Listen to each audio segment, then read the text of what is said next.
Está funcionando. Pessoal, então é o seguinte, só lembrando e uma recomendação para o pessoal que chegou agora, quem não chegou, reforço a situação, que é o seguinte, eu já falei isso para vocês, né? A gente não tem como aprender um conteúdo simplesmente assistindo aula, né?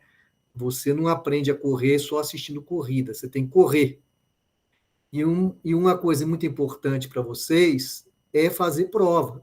Então, se vocês tiverem a oportunidade de pegar uma prova do Enem, pegar e imprimir, inclusive, ideal até pegar em papel, para você sentir, né, uma prova anterior, não muito antiga, né, a antiga. O ideal seria poder fazer tudo, né, mas a gente tem que contar tempo, tem que ter uma estratégia, né? Então, pegaria uma prova aí não muito antiga, né, das mais recentes, 2019, talvez, 20, 21, para poder sentir, pegar uma prova e trabalhar em cima dela. Fazer as questões fáceis, principalmente, mas é importante, quer dizer, é muito ruim você ir para uma prova sem nunca ter pego para sentar para fazer uma prova. Você tem que sentir o drama, né, daquele momento, sentir o próprio papel, isso é interessante. Tá? Então, essa é uma recomendação que a gente dá, talvez já tenha sido passado para vocês, eu estou reforçando. E nunca deixar de fazer as questões fáceis do Enem. Essas são mais importantes. As difíceis é um passo lá na frente, né? Mas as fáceis e as médias, principalmente, você tentar fazer. Faça seu próprio resumo, tá? O resumo, gente, às vezes a pessoa fala assim, eu comprei o resumo, eu peguei o resumo do meu colega. Ok, tudo é útil, né? Mas o seu resumo é a sua cara.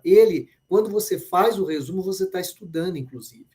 Né? E o resumo, ele é de tal maneira que você fecha os olhos, você já enxerga o que está ali. Você sabe a posição que você colocou na página, onde que está, como que você fez a figurinha. Então, fazer o seu resumo é uma forma de estudar. E, inclusive, é uma recomendação que a gente dá, é sempre, se possível, no final de semana, você dá uma olhadinha no seu resumo. O que vai ter nesse resumo? É só fórmula, é só isso, no caso da matemática? Não, vai ter aquilo que você acha que você pode esquecer. Às vezes vai ter um comentário de um exercício lá, um tópicozinho importante. Não esqueça disso, alguma coisa assim. Mas o resumo, ele é isso. Ele é um ferramental que você vai usar para você reforçar seu aprendizado e sempre fazer uma revisão. Tá? Isso vale para todas as disciplinas. Você não precisa ter tudo no resumo. Não adianta... Para que eu vou colocar no resumo a fórmula de equação de segundo grau se eu já sei aquilo ali? É besteira. Tá aqui a fórmula com besteira. O resumo, ele não tem que ter o conteúdo todo. Ele tem que ter tudo que você precisa. Essa é a diferença, tá? Procure pensar, não só decorar as coisas. Então, às vezes a pessoa fica querendo só montar, decorar. Vou decorar essa forma. A gente tenta fazer isso. É lógico que algumas coisas são importantes, algumas fórmulas são importantes para você ganhar tempo, né, para resolver exercício. Algumas coisas você vai guardar mesmo. Mas, assim, tenta, na medida do possível, entender o que você está fazendo, porque isso é que vai te dar instrumental para você trabalhar nos exercícios. Você só decora uma coisa, se muda um pouquinho o formato, você acaba não resolvendo. Só confirmando, viu, Carla? O meu horário passou a ser esse mesmo. A gente já oficializou lá, já passou, inclusive, para o pessoal do GAUT, né, da diretoria lá, mas talvez eles não tenham divulgado ainda no calendário, mas já está confirmado. Esse horário passa a ser o meu e o meu passa a ser da professora de Química, tá ok? Bom, e aí uma outra coisa que eu queria passar para vocês, e aí vocês fiquem à vontade para isso. Quando eu contei para vocês a história, esse canal, quando eu construí, ele foi feito para atender aos alunos do GAUT. É lógico que não impede, e até é importante, é válido que vocês divulguem para quem vocês quiserem, porque é um material, né? Acho que é um material razoável, né? A gente não teve, assim, uma possibilidade de fazer na melhor qualidade possível, mas eu acho que é um material razoável que serve para o pessoal se preparar com algum conteúdo. Então, divulgar não tem problema nenhum. Se inscrever também é válido, né? Porque às vezes o YouTube quer saber quantas pessoas estão inscritas para depois manter aquilo ali funcionando. Então, isso é válido, tudo isso é válido, mas o canal foi feito para atender os alunos. Então, se vocês tiverem alguma coisa que vocês queiram, alguma dificuldade, não só da parte de geometria, mais algum assunto, algum tópico, alguma coisa que vocês acham interessante da gente colocar lá, eu tendo a possibilidade, porque isso tudo tem a ver com o meu horário, né? Eu demorei muito, inclusive, para voltar a fazer vídeo. Se vocês tiverem alguma coisa que vocês queiram que reforce, algum ponto, que agora já vai ter as aulas gravadas, né? Isso já vai estar lá.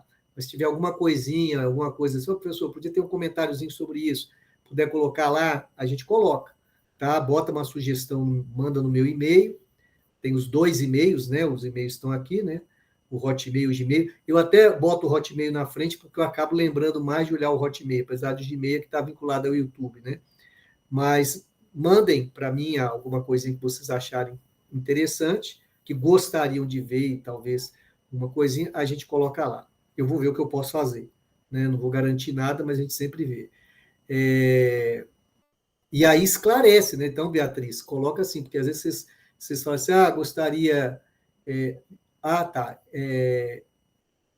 Aí precisam entender melhor o que você tem de sugestão, tá, Beatriz, dessa interpretação de fórmula, o que exatamente é isso. Né? Então, se você quiser mandar um exemplo para mim de uma interpretação de fórmula para eu poder, e aí, ver o que você imagina, a gente coloca lá. É que eu não entendi muito bem o que você está sugerindo como que seria a interpretação de fórmula, se é a leitura da fórmula em si. Né? Isso é importante, até foi bom você tocar nesse tópico, que quando a gente fala de fórmula, a fórmula, inclusive, ela tem muitas das fórmulas, vocês veem que na aula que a gente faz a construção da interpretação da fórmula, do que eu entendendo que é a interpretação, né? O que eu preciso saber? Às vezes você está decorando a fórmula pronta e, normalmente, a fórmula deve estar associada a uma figura, em geral, na matemática, em geometria, tá? Em geometria, mas, em geral, a gente associa a fórmula... Exatamente, tem que olhar, você tem que associar. Isso, então você pode até me passar, viu, Beatriz? Passa alguma coisa, passa alguma sugestão lá. Eu até sugiro o seguinte: faz num papel, tira a foto e anexa a imagem do que você imagina, que às vezes você ficar escrevendo a coisa, digitando, dá mais trabalho, principalmente matemática. Então, faz um exemplozinho lá, me manda que eu já posso entender o que vocês estão querendo, né? O que você está imaginando. E a gente pode fazer isso. Então, essas sugestões são bem-vindas e, na medida do possível, eu vou contribuir para vocês com isso, tá ok? Pois bem, então vamos voltar ao nosso problema lá da última aula, que era para calcular a área total de uma pirâmide hexagonal regular de aresta da base medindo 2 centímetros e a altura medindo raiz de 6. Esse exercício eu coloquei com o seguinte objetivo. Ele é um exercício base, eu estou pegando a pirâmide de base hexagonal, podia ser de base quadrangular, onde podia ter um retângulo embaixo, poderia ter um quadrado embaixo, poderia ter uma base triangular, poderia ter qualquer figura. Por que eu escolhi a hexagonal? Para eu poder revisar o hexágono. Foi proposital. Mas podia fazer todas. Aí a gente vai ficar só na aula fazendo isso. Aí não dá. Então a gente pega um exemplo e esse exemplo vai servir de base para vocês. E nós fizemos a área da base. Eu quero a área total. Então eu quero calcular a área da base, eu quero calcular a área lateral e depois a gente vai ver a questão do volume. Para isso, nós vimos na aula passada que a base é o hexágono. Então, se a base é um hexágono e é um hexágono regular, nós vimos que o hexágono regular, vamos recapitular aqui, ele tinha um lado valendo 2 centímetros, né? Então, tá aqui, eu diminui o tamanho da pirâmide e deixei aí o hexágono para poder ter um espaço para trabalhar. Então, como eu estou me concentrando na base, a base é o hexágono regular. Ou seja, o que eu vou fazer agora é conteúdo de geometria plana. Então, o conteúdo de geometria plana servindo para a geometria espacial. Isso nós vimos na aula passada. O que eu tenho que saber? Todo hexágono regular, ele é dividido em 6 triângulos equiláteros iguais. Eu desenhei aqui de cor azul e vermelho apenas para não ficar tudo azul. Mas esses triângulos são todos iguais. E eles são triângulos equiláteros. O lado elão que está ali, L maiúsculo, AB, ele vale 2 centímetros. Nós já sabemos disso. Então, está aí o meu triângulo de lado 2 centímetros. Então, veja só. Agora eu estou saindo do conteúdo de hexágono para o conteúdo de triângulo equilátero. Está vendo? para saber hexágono regular, eu preciso saber triângulo equilátero. E o que eu preciso saber do triângulo equilátero? A altura do triângulo equilátero, que é L raiz de 3 sobre 2. Se o lado vale 2, no lugar do L eu botei o 2, né? Então, está aqui. Botei o 2 no lugar do L, e aí simplifiquei o 2 com o 2. E aí, a altura deu raiz de 3. Que altura? A altura desse triângulo equilátero. Certo? Por que eu quero calcular a altura dele? Porque eu quero calcular a área dele. E a área de um triângulo é base vezes a altura sobre 2. Como a área do triângulo é base vezes a altura sobre 2, a base é 2, está aqui. A altura eu acabei de calcular, raiz de 3 sobre 2. Então, ficou raiz de 3. Ah, coincidiu. Tudo bem. Foi o número, resultado foi coincidente. A altura, por exemplo, é centímetro. Isso aqui é a área do triângulo equilátero, centímetros quadrados. Só que essa é a área de um triângulo, e eu tenho 6. Então, a área do hexágono são 6 triângulos, então vai dar 6 raiz de 3. Então, a área da minha base, dessa minha pirâmide, é 6 raiz de 3. Isso nós fizemos na aula passada, eu estou só revisando. Qual que era o problema agora? O problema é que eu quero calcular a área lateral. E a lateral é essa figura aqui. Né? São 6 triângulos iguais a esse. Então, para eu calcular a área da lateral, eu preciso calcular a área de um triângulo desses aí e multiplicar por 6. Só que esse triângulo não é equilátero, necessariamente. Ele é um triângulo, poderia até ser equilátero, mas ele não é equilátero. E eu não vou me preocupar com isso. Eu vou me preocupar que eu preciso calcular a base dele e a altura. Né? Então, gente, só lembrando aqui, né?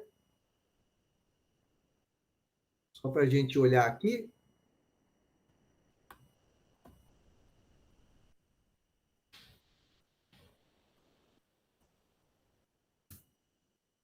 Então, está aqui a nossa pirâmide.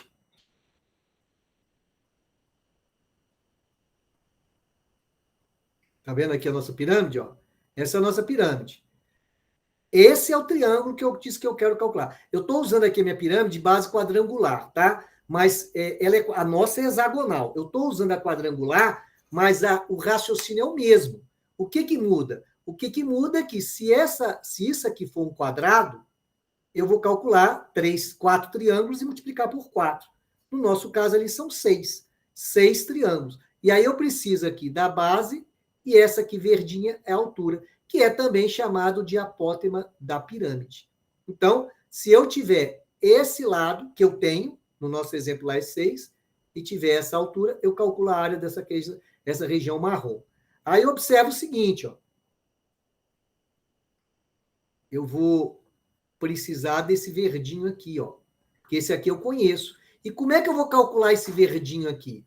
Olhando nessa minha figura, aqui eu tenho uma pirâmide de base quadrangular, mas não importa, gente, o raciocínio é o mesmo. Tá vendo aqui, ó? Esse verdinho aqui, ele forma um triângulo aqui, ó, onde está andando o meu mouse, tá vendo aqui, ó? Esse triângulo é um triângulo retângulo, tá? Então, com esse triângulo retângulo aqui, com essa linha verde, com essa linha aqui de baixo e com essa linha aqui, eu consigo calcular esse cara aqui, ó.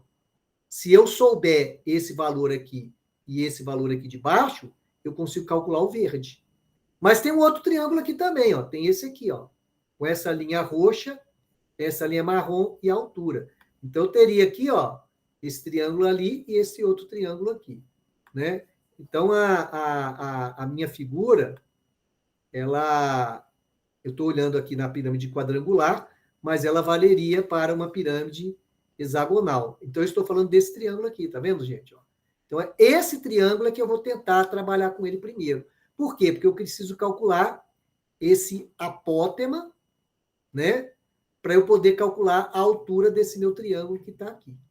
Certo? Então, é esse triângulo que eu vou usar. Apesar de que, como eu disse para vocês, eu poderia usar esse outro triângulo aqui também, esse outro aqui, mas eu não vou usar, não. Na hora que eu for fazer a figura aqui, a gente vai acompanhar isso. Veja bem, lembrando do nosso hexágono regular. Quando a gente olha a base, veja que aqui eu desenhei dois círculos, né? O verde e o vermelho. Isso nós vimos lá na aula de geometria plana. Eu tenho esse raiozinho aqui e esse errão aqui. O errão é o raio da circunferência circunscrita, o errinho da escrita. Para a minha figura, que é essa daqui, ó, eu vou precisar dessa linha aqui, ó. Tá vendo? Ó? Eu vou até botar aqui, ó, de cor verde.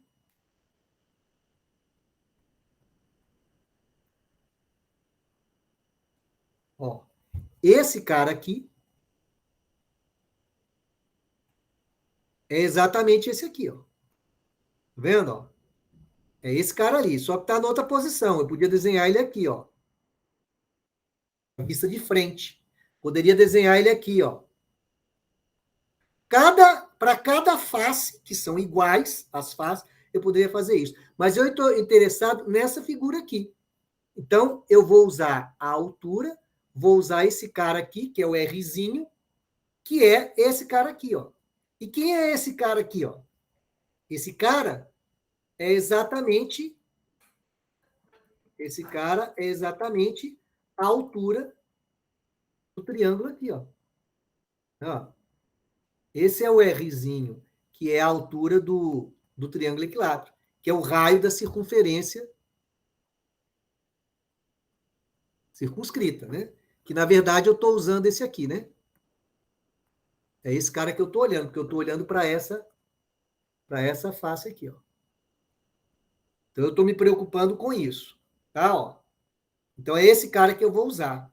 E para eu trabalhar com ele, olha lá, ó, eu poderia trabalhar com esse triângulo que eu falei para vocês, ou poderia trabalhar com esse triângulo. E é esse que eu vou usar para fazer a minha conta, tá? Ó, então, só lembrando, eu posso usar esse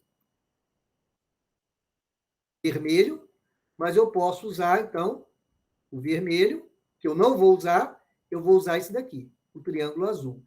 Onde o triângulo azul, na verdade, então eu vou desenhar aqui agora, eu tenho aqui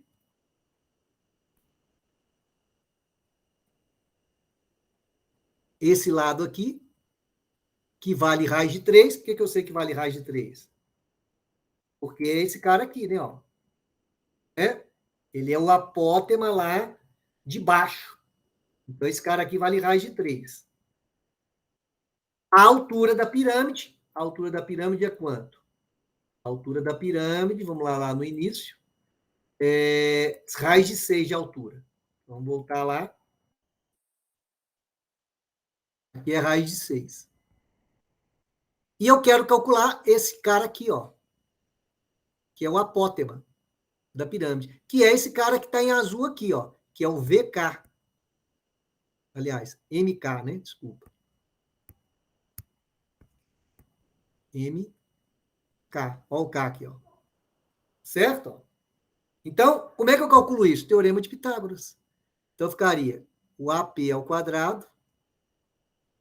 Eu chamei de AP, você pode chamar de X, o nome que você quiser. Chamei de AP de apótema. Raiz de 6 ao quadrado, mais raiz de 3 ao quadrado. Então, AP ao quadrado, raiz de 6 ao quadrado é 6, raiz de 3 ao quadrado é 3, isso aqui vai dar 9. Então, como isso aqui vai dar 9, o AP é igual a raiz de 9, que é igual a 3. Então, quer dizer que esse carinha aqui, ó, vale 3. E a base aqui vale 2. Então, qual é a área desse triângulo da face? A área triângulo da face. Ela é igual a 2 vezes 3 sobre 2, que é um triângulo, vai dar 3. Ora, só que são quantos triângulos na lateral? São 6 triângulos. Então, a área lateral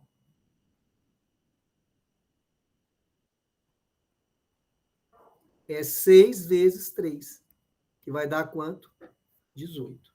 Então, a área da base eu já tinha calculado, a área lateral, raiz de 3, né? Ó, acho que era a da base deu raiz de 3, não, deu 6 raiz de 3 a da base, e a lateral deu 18.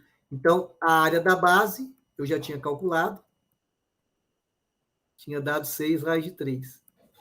Então, qual é a área total? dessa minha pirâmide? É 18 mais 6 raiz de 3. Que eu poderia também escrever assim, se quisesse, ó. Colocando 6 em evidência. Pode ver que se eu multiplicar aqui, eu volto lá. Certo aí, gente? Entendido como é que foi feita essa questão utilizando esse triângulo e que eu precisava calcular a área lateral? Então, veja bem. Ah, professor, não tem fórmula para isso? Pois é o que a gente fala, né? Tem coisas que não tem fórmula. O que eu usei? Usei teorema de Pitágoras. E tudo que eu usei foi geometria plana, né? Eu preciso ter essa visão. Isso a gente consegue fazendo, olhando. Então, o que muitas vezes a gente usa como técnica de estudo? Refazer um problema. Ah, eu tive dificuldade ali, eu entendi, mas eu não estou seguro. Eu refaço o problema sem olhar. Onde eu vou desenhar, onde eu vou fazer meus rabiscos. Porque a pessoa não precisa ser um expert em desenho para poder fazer a questão. Ela precisa conseguir visualizar e rascunhar e fazer isso. E saber da existência desses triângulos retângulos aí. Esse triângulo retângulo vermelho e esse triângulo retângulo vermelho e esse azul que nós usamos. Nós usamos o azul, não usamos o vermelho, mas eu posso precisar usar o vermelho, certo? E aí é um problema que seria um outro problema que a gente teria para resolver. Alguma pergunta, pessoal? Tá ok? Se tá ok, dá o like para a gente passar para o próximo tópico nosso aqui, tá? E é importante ter essa visualização. Lembra que eu dei o exemplo com a pirâmide hexagonal regular, mas poderia funcionar isso com qualquer pirâmide, qualquer base. Você vai ter que desmontar esses triângulos. E aí cada um vai cair numa situação diferente da geometria plana. Mas o teorema de Pitágoras está sempre presente. Sempre. Ok. Então agora é o seguinte. Agora a gente vai falar de volume de pirâmide, que é muito fácil. Muito fácil o volume de pirâmide. E para isso, eu vou mostrar um vídeo para vocês que eu quero que vocês prestem atenção no que vai acontecer, tá? Vamos lá para vocês verem um vídeo.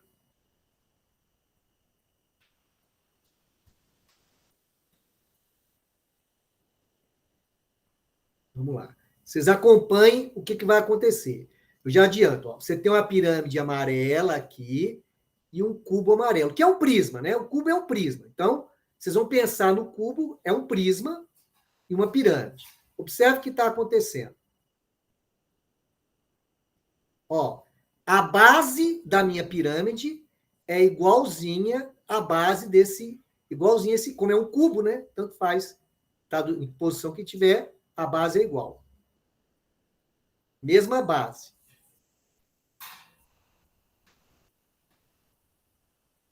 Ó, eu agora tirei a tinta da pirâmide amarela, deixei ela transparente.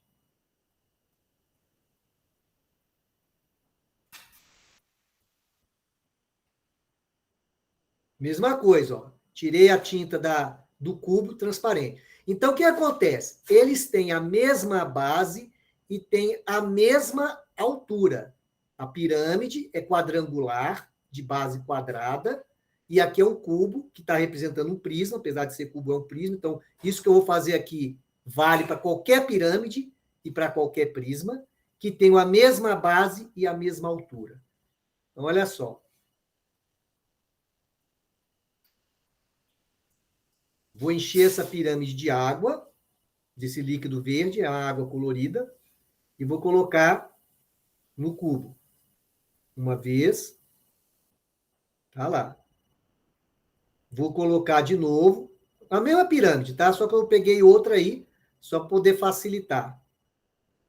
Duas pirâmides. Terceira.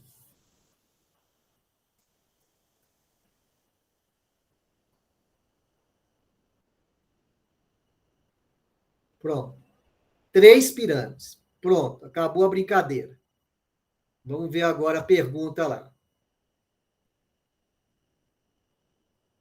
Vamos à nossa perguntinha.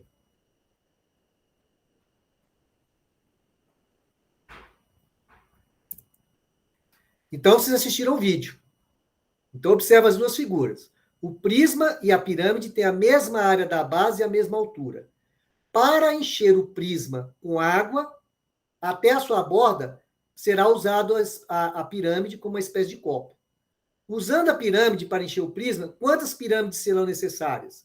Vocês viram lá no vídeo. Quantas pirâmides eu usei para encher o prisma? De mesma base e de mesma altura. Stephanie respondeu, 3, né? Quem assistiu o vídeo, 3. Eu usei 3 pirâmides para encher um prisma de mesma base e mesma altura. Ora, qual é a conclusão que eu chego? Que o volume da pirâmide é 1/3 do volume do prisma. Ou 3 pirâmides para dar o prisma. O volume da pirâmide é 1/3 do volume do prisma. Então, gente, essa é a conclusão que a gente chega. Né? Ó, voltar na minha cor vermelha. Eu precisei de 3 para encher. Então, gente, o prisma abaixo é quadrangular regular, a aresta da base mede 4. É regular, então isso aqui é quadrado. Tá? Lembra que eu falei que quando é regular, quer dizer que a figura da base tem todos os lados iguais. Então, isso aqui é um quadrado. E a altura mede 5. E a pirâmide é a mesma coisa. Ele falou que a pirâmide tem 5 e aqui também é 4.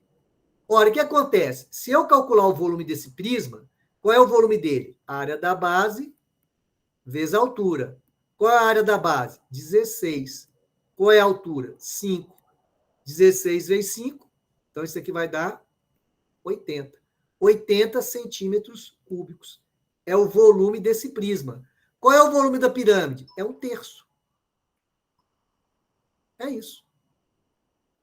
O volume da pirâmide é 1/3. Por quê? Porque se ela tem a mesma base e a mesma altura, é 1/3. Aliás, isso passa a ser a fórmula de volume de pirâmide. O volume de uma pirâmide, então, o volume de uma pirâmide é o volume de um prisma de mesma base e mesma altura dividido por 3. Ora, se é o volume do prisma, é a área da base vezes a altura dividido por 3. Por isso que você encontra nos livros o volume da pirâmide sendo a área da base vezes a altura dividido por 3. Por quê? Porque eu preciso de 3 para encher um prisma de mesma base, mesma altura. É lógico que eu fiz isso experimentando um exemplo, né? A gente demonstra isso com mais rigor. A ideia aqui é só para vocês visualizarem, né? A demonstração rigorosa matemática não seria feita dessa maneira. Mas eu acho que a ilustração é bem interessante para a gente poder não esquecer disso. Né? O volume de uma pirâmide é isso, sempre. Tá? Então, eu peço para calcular o volume daquela pirâmide hexagonal lá, que a gente já tinha feito lá. Lembrando que a área da base a gente já tinha calculado, então já calculei. A área da base, ela tinha dado 6 raiz de 3, né? E a altura aqui é raiz de 6. Então, qual é o volume? O volume é a área da base, vezes a altura, dividido por 3. A área da base eu já tinha calculado. A altura é 6, raiz de 6. E aqui dividido por 3. Então, vai dar volume 6 raiz de 18 sobre 3. Aí é lógico, raiz de 18 eu posso tirar da raiz, aqui eu posso simplificar. E raiz de 18, né? Se você fosse fatorar, bonitinho aqui, né? Ó. Eu até nem vou fatorar mais, vou deixar assim, ó. Fica mais fácil para mim. Raiz de 18 é 2 vezes 9. E raiz de 9 é 3, né? Então vai dar 2. O 9 sai da raiz como 3. Ficaria isso. 6 raiz de 2. Lógico, se você fosse terminar aqui, ia ficar isso, né, gente? Ia 2 vezes 3 ao quadrado. Mas o fato é que o volume deu isso aqui, ó. Olha o volume da minha pirâmide. Centímetros cúbicos. Então, volume é muito fácil. Área da base vezes a altura dividido por 3. Qualquer pirâmide. Área da base vezes a altura dividido por 3, que é 1/3 do volume de um prisma de mesma altura e mesma base. Ok? Tranquilo aí, volume de pirâmide? Podemos avançar mais um pouco? Certinho? Alguma pergunta? Então, vamos lá. Exercício do Enem. A figura mostra a pirâmide de Quéops, também conhecida como a Grande Pirâmide. Esse é o monumento mais pesado que já foi construído pelo homem da antiguidade. Possui aproximadamente 2,3 milhões de blocos de rocha, cada um pesando em média 2,5 toneladas. Considere que a pirâmide de Quéops seja regular. Agora começou. Regular. Se a base da pirâmide é quadrangular e ela é regular, então a sua base é um quadrado. Ele nem precisava falar isso, né? Mas é um quadrado, com lados medindo 214 metros. Então, o lado da minha pirâmide mede 214 metros. As faces laterais sejam triângulos isósceles, então ele está falando que são triângulos isósceles, quer dizer, os lados aqui são iguais, ó. Esse é igual a esse, que é igual a esse. E suas arestas medem 204. Isso aqui mede 214 e isso aqui mede 204. Então, é essa minha pirâmide aí, ó. E aí foi bom a gente pegar esse desenho, esse exercício, porque para eu calcular o volume, eu vou precisar da área da base e da altura. A área da base é a área de um quadrado, muito fácil, né? Então, eu teria apenas que fazer aí a conta, né? Uma conta rapidinho, né? De 214 vezes 214. Mas o meu problema é que eu não tenho a altura, né? Então, para eu calcular essa altura, eu vou ter que usar um triângulo aí, e é aquele outro triângulo. Lembra que eu falei que a gente tem dois triângulos, né? A gente tinha aquele triângulo, quer dizer, o triângulo que a gente usou lá na outra questão foi esse aqui, né? Ó, seria aqui no meio, pegando aqui esse lado aqui. Não é esse que eu vou usar. Eu vou usar esse triângulo aqui, ó. E esse triângulo, ele pega esse pedacinho aqui, que é metade da diagonal do quadrado, e ele me deu esse valor aqui, ó, VA, que é 204, né? Ó. É o 204 lá que ele me deu. Ele deu o valor dessas arestas aqui, 204. Então, eu preciso trabalhar com esse triângulo. Então, o meu problema aqui é esse aqui, ó. Eu preciso achar a altura primeiro. Aqui é 204. E isso aqui é metade da diagonal do quadrado. Aí vamos lá para a geometria plana de novo. O quadrado está aqui. Né? Aqui é 214. Se eu fosse empregar o Pitágoras, isso aqui é L raiz de 2. Nós já vimos isso, né? Ó. Lembra que a gente viu lá na parte de geometria plana, a diagonal do quadrado é o lado raiz de 2. Mas se eu não lembrasse, eu ia pregar o Pitágoras e dividir por 2. Então, essa diagonal aqui, que está como metade aqui, ele está chamando de D maiúsculo, né? É L raiz de 2. Então, ela é 214 raiz de 2. Mas eu quero metade. E metade, então, metade de 214, né? Ó, eu teria que fazer essa conta aqui. Vai dar 1,077, né? Podia ter feito até de cabeça direto, mas tudo bem. 107. Então, esse camarada aqui, ó, é 107, que é metade desse 107 raiz de 2, né? Que é metade desse aqui, né? 107 raiz de 2. E aí eu preciso calcular essa alturazinha ali. Teorema de Pitágoras, né? Ó. Então, ficaria 204 ao quadrado, que é a hipotenusa, é igual ao quadrado, mais 107 raiz de 2 ao quadrado.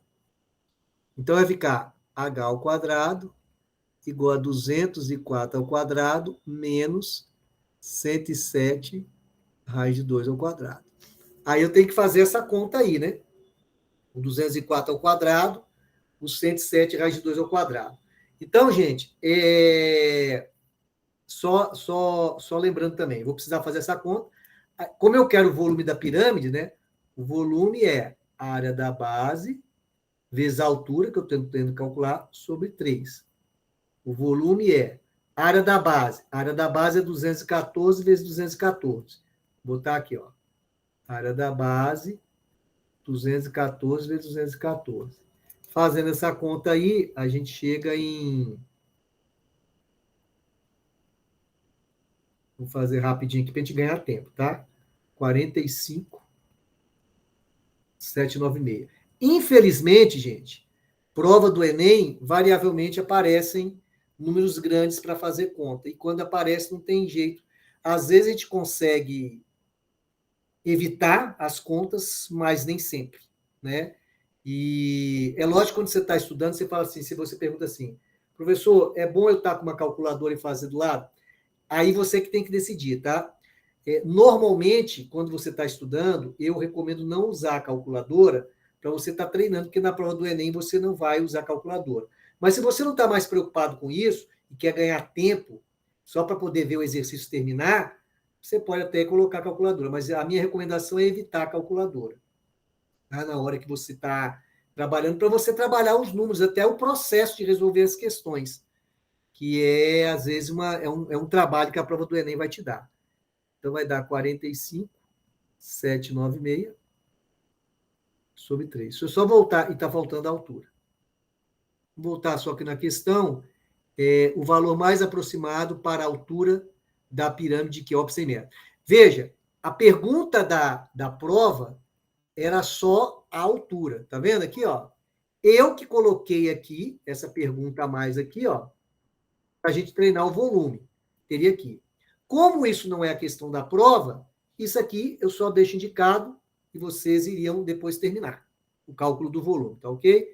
O que ele quer aqui é a altura. Então, eu vou voltar aqui na nossa parte que é para calcular a altura. Então, olha só, o objetivo dessa questão era saber se o aluno consegue visualizar esse triângulo, que eu identifiquei aí, VOA, e identificar que para calcular a altura, ele vai ter que empregar o teorema de Pitágoras. Para empregar o teorema de Pitágoras, ele vai usar a aresta, que está aqui, e vai usar metade da diagonal da base. Essa era a dificuldade do problema, e era o que o examinador queria saber se você sabia de início. O resto agora passa a ser a contalhada toda que você vai ter que fazer, e vai dar trabalho, né? Então, essa conta toda aí vai dar trabalho, mas fazer o quê, né? A gente teria que fazer 204 vezes 204. Eu vou fazer aqui rapidinho para ganhar tempo, tá? Isso aqui daria 41.616. Aí eu tenho que fazer o 107 ao quadrado, que vai dar 11.449, e o raiz de 2 ao quadrado, que vai dar 2. Tá? Seria isso aí que a gente teria que fazer. Aí eu vou ter que fazer essa conta aqui, que está dando 41 mil, e ali está dando aquele dobro daquilo ali. Então, daria 41.616 menos 22.898. Então, fazendo a diferença aí, menos o 41.616, vai dar h ao quadrado é igual a 18.718. Então tá, eu cheguei nisso aí, tá, gente? Aí você fala assim, poxa, mas tá dando mais trabalho fazer a conta do que o próprio exercício. Infelizmente, isso às vezes acontece na prova do Enem. Eu não sei até que ponto isso é válido, tá? Mas seria uma percepção minha. Eu não acho isso mais importante. Não sei porque os examinadores às vezes gostam de ver se a pessoa sabe fazer conta. Ele pode falar assim, não, mas é porque o exercício tenta ser real, né, professor? Sim, mas então ele poderia fazer alguma coisa para facilitar na hora para a pessoa não ter que ficar gastando muito tempo com conta. Mas se eles acham importante o artifício de conta, tudo bem. Mas vamos supor, você chegou na prova e você está com essa cara aqui. Você assim, poxa, eu tenho que extrair a raiz quadrada de 18.718. Olha só, eu vou olhar as respostas aqui. Ó. É mais fácil, talvez, eu olhar pelas respostas, que eu já tenho uma ideia. Né? Veja bem, aqui é 240, mas se fosse 200, né, ó, 200, daria 40 mil, né? Ó. E aqui é 18 mil. Então, essa aqui está fora. É bem longe de 200. Veja que eu quero descobrir um número que é o quadrado de 18 mil. Né? Eu estou olhando as alternativas. Eu estou desconfiado aqui do 97. Se eu fizer 97 vezes 97, vai dar 7 vezes 7, 49. Vou fazer a conta toda aqui, né?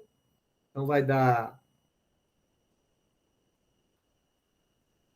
isso aqui vai dar... Peraí. Deve dar 9.409, 97 vezes 97. A nossa resposta é 18 mil. Então, não é o 97, tá vendo? Já sei que 97. O que eu estou dizendo é o seguinte, essa é a resposta dessa raiz. Mas o que eu estou dizendo assim, que na hora da prova, gente, e isso é um processo que você tem que fazer, que se eu fizer 136,8, for lá na calculadora, mas isso não é o mais importante. Vou colocar isso na calculadora aqui só para fazer o comentário. 136,8.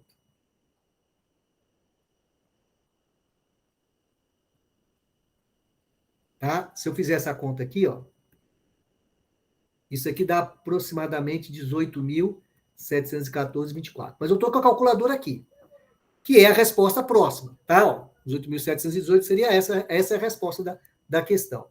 A pergunta que o aluno vai fazer é, mas professor, como que eu ia fazer essa conta na hora da prova? Como é que eu extraio a raiz quadrada de um número que eu estou vendo que é muito grande, que vai dar muito trabalho? Então, o processo para fazer isso é uma técnica que a gente vai usar de olhar o número e tentar ver mais ou menos o que pode ser próximo dele. Então, o que eu falei para vocês? Eu olho as alternativas. Veja que isso aqui está muito próximo de 100, né? É menor do que assim, mas está muito próximo de 100. E 100 vezes 100 dá 10 mil, que está muito longe de 18 mil. Por isso que eu já podia cortar essa questão. A mesma coisa eu falei aqui, ó, o 240 eu fiz o 200. Nossa, isso estoura, está muito longe, né? Aí ficaria com esses aqui, ó. Mas esse cara aqui também está próximo de 200. Já vai. Então, eu estaria muito desconfiado da letra B e da letra C, né? Como é que eu decidiria uma ou outra? Eu posso fazer a conta toda na mão, 136,8, mas eu poderia pensar o seguinte, ó, se eu pegar 170, que é esse cara aqui, ó, que é maior do que 170, se eu fizer 170 vezes 170, é mais fácil do que fazer 173,7, certo? Fazer o 170. Aí eu falo, deixa eu ver isso aqui, 7 vezes 7, 49, 7 vezes 1, 7, aqui dá 11, 1 vezes 7, 7, 1 vezes 1, 0, 0, 0. Né? 2 zeros que eu estou acrescentando, porque eu fiz 17 vezes 17 aqui, ó. Tá? Deixa eu apagar aqui de novo, só para mostrar o que eu estou fazendo. Eu, em vez de fazer 173,7 e 136,8, que são os caras que eu estou desconfiado, eu estou fazendo com números redondos. É essa a ideia. Eu estou usando as alternativas para descobrir números redondos. Eu poderia chegar aqui também, olhar para esse cara e falar assim, 18 mil. Quais são as raízes mais próximas de 18 mil que eu tenho? Né, para dar 18 mil, né, o número mais próximo que eu poderia. Eu poderia pensar aqui, falar assim, 10 e 20, né? Não é. Se eu pegar 100 e 200, 100 e 200, aqui dá 10 mil. Aqui dá 40 mil. 40 mil é muito maior e 100 mil 10 mil é muito menor. Então, você fala assim, está entre Boa 100 noite, e 200. prof. É uma maneira que eu tenho. Só que entre 100 e 200, eu tenho essas três aqui. Só que esse cara está muito próximo do 200, 189, por isso que eu joguei ele fora. E aí eu estou olhando a letra B e a letra C. Se eu olhar a letra C, eu não vou pensar no 173, eu posso pensar no 170. E aí eu faria 170 vezes 170. Só que em vez de fazer 170 vezes 170, eu estou fazendo 17 vezes 17. 7 vezes 7 dá 49, vai 4. 7 vezes 1, 7, aqui dá 11. 1 vezes 7, 7. 1 vezes 1, 1. 9, 8, 2. E aí, como eu acrescentaria 2 zeros. Veja, ó, que se fosse 170, daria 28 mil, que é muito maior que 18 mil. Então, eu já eliminei. A resposta por exclusão seria a letra B. Se eu tivesse dúvida na prova, eu faria lá o 136,8 se eu tivesse tempo. Mas o que eu estou mostrando para vocês é que é cruel, né, o tempo da prova no Enem, e a gente precisa usar algum ferramental para poder resolver contas grandes. A questão em si, a dificuldade maior, eu já passei por ela, só que na hora de eu calcular essa raiz, eu olhei um número muito grande. A tendência natural, o aluno, eu vou fatorar isso aqui. Você vai gastar muito tempo fatorando isso aqui, né? Então, às vezes, mas é uma tentativa também, é melhor você usar as alternativas para poder tentar descobrir qual é a resposta. E aí, olhando as alternativas, eu eliminaria a letra D, a letra E e a letra A, porque eu já descobri que a minha raiz teria que estar entre 100 e 200, né? Já falei isso. Então, que eu sei que está entre 100 e 200, então ficaria letra B, C e D. Como a letra D está muito próximo de 200, eu também já eliminaria, porque estaria muito longe, e ficaria para testar a letra B e C, e eu já ganharia tempo. Por isso que eu falo para vocês que é interessante vocês resolver a questão sem calculadora. Você pode até usar a calculadora depois para confirmar, porque você vai ganhando essa habilidade de tentar achar as respostas. Então, nem sempre a melhor forma é tentar extrair a raiz direto. Às vezes, usar a alternativa é válido e é importante para você tentar achar qual que é a resposta da questão, tá? Então, a resposta nossa aqui ficou sendo a letra B, que eu fui fazendo esse processo. É lógico que eu gastei um tempo fazendo esses comentários com você não pode gastar esse tempo todo na hora da prova. O processo é esse. Então, uma técnica de achar raiz quadrada, a primeira, e que eu acho que vocês podem usar, é pegar o número em questão e achar o que está próximo dele. Por exemplo, raiz quadrada de 97. Aí eu vejo, deixa eu ver quais são os números que eu teria de raiz quadrada antes. Eu teria aqui a raiz de 100, que eu sei que é o 10, né? Da raiz 100, e tem aqui a do 9, que é 81. Né? São os dois números que eu conheço. Então, eu sei que a raiz de 97 está entre 9 e 10. Então, ela deve ser 9 qualquer coisa. E, a partir daí, eu começo a aproximar. No nosso caso, para resolver esse exercício, eu falei que estaria entre 100 e 200 e eliminei algumas alternativas. E me restringi a trabalhar com a B e a C. Então, normalmente, isso é uma técnica, tá? Acha os números que você... Fala, Anderson, você que levantou a mão. Ô, prof, no caso, a gente, Eu estou te quantos ouvindo. minutos a gente tem para responder cada questão? Uns 3? Anderson, eu não estou te ouvindo. Não Tá. sei se o pessoal está ouvindo, eu não estou te ouvindo.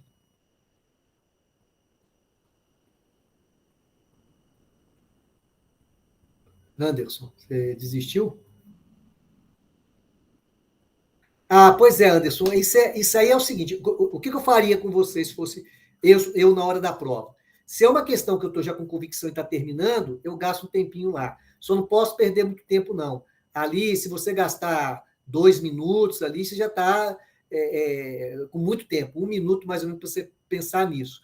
Mas uma coisa que você pode fazer também, tudo é estratégia de prova, né? Você começa assim, essa questão está encaminhada, por exemplo, está encaminhada. Eu cheguei aqui, por exemplo, está encaminhada. Parei aqui. De repente, eu posso ir para uma outra questão mais fácil, mas o que você tem que ter cuidado é que você fala assim, poxa, essa questão eu fiz toda bonitinha, cheguei até aqui, a dificuldade é o cálculo em si. Às vezes, vale a pena, como você já está com convicção de que a questão está certa, é você terminar lá, vai gastar um pouquinho mais de tempo no cálculo, mas termina. Agora, se começar a gastar muito tempo aí, eu já diria que 1 minuto é um tempo bom para você tá fazendo isso, para você estar trabalhando em cima desses dados. Mas o mais importante é você sentir isso na hora da prova. Você está chegando, tem convicção que você fez, está tudo bonitinho, termina a questão, só não pode ficar 5 minutos. Né? Porque o que acontece? É o aluno, às vezes, começar a fatorar isso aqui, aí já está perdendo muito tempo na questão. Tá? Então, assim, é uma coisa que vai muito de feeling seu na hora da prova também. Tá? Mas normalmente pensa nisso. Eu começo a gastar mais de 1 minuto demais na hora de conta. Às vezes é melhor se você tiver. Você pode fazer isso também como estratégia. Deixa indicado lá e depois volta no final para fazer. Só que você tem que ter muito cuidado, porque se deixar e depois não fazer, aí você perdeu uma questão que você já tinha estruturado todinha. Então você tem que olhar a prova, como é que você está indo como um todo, tudo isso é estratégia de prova, que você tem que montar antes de fazer a prova. Né? Como eu falei, fazer questão fácil, sempre primeiro.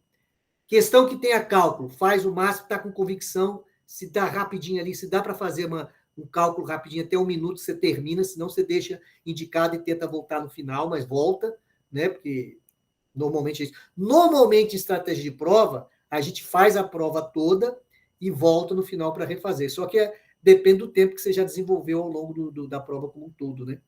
Então, assim, é um desafio que a gente tem e um dos inimigos, vamos botar entre aspas, que todo mundo enfrenta na prova do Enem é o tempo, né?